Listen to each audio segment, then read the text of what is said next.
परिसर press club में आप उपस्थित हुए हैं। राजनांदगांव संस्कारधानी नगरी में सत्यनारायण मंदिर समिति के वरिष्ठ सदस्य श्रद्धेय स्वर्गीय लक्ष्मण जी सिंघल के द्वारा प्रेरणा से यह योजना प्रारंभ हुई। अपने गर्भगृह से बाहर निकलते हैं। एक तो भादवा कृष्ण एकादशी, भागना शुक्ल एकादशी, जो जल झूलनी एकादशी या जल क्रीड़ा के लिए भगवान अपने डोले में बैठकर रानी सागर जाते हैं।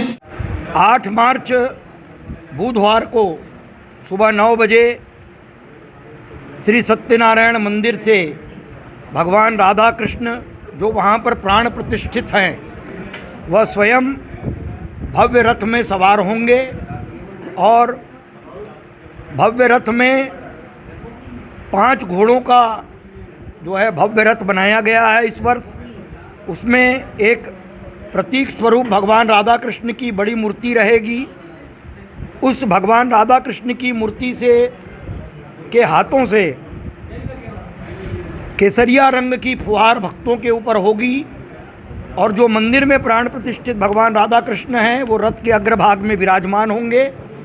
और कोई भी भक्त, चाहे वह किसी भी जाति धर्म ऊंच नीच अमीर गरीब हो, उसे बिना किसी भेदभाव के भगवान राधा कृष्ण के ऊपर रंग चढ़ाने, उनका स्पर्श करने और भगवान का भोग प्रसाद लगाने का अवसर प्राप्त होगा। कोई भेदभाव नहीं है इसमें।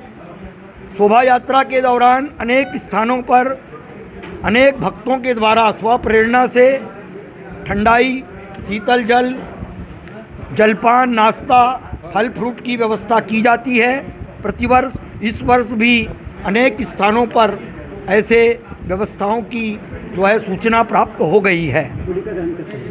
होलिका दहन श्री गंज के बालाजी मंदिर के समक्ष 6 मार्च की रात्रि, या जो हम घड़ी के अनुसार देखेंगे तो 7 मार्च की सुबह 5:20 में होगा।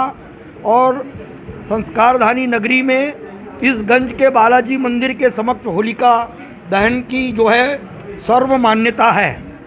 पूरे नगर के सनातन संस्कृति के मानने वाले ऐसे होलिका दहन के समय उपस्थित होते हैं और इस वर्ष भी जो है होलिका दहन के समय उपस्थित होंगे।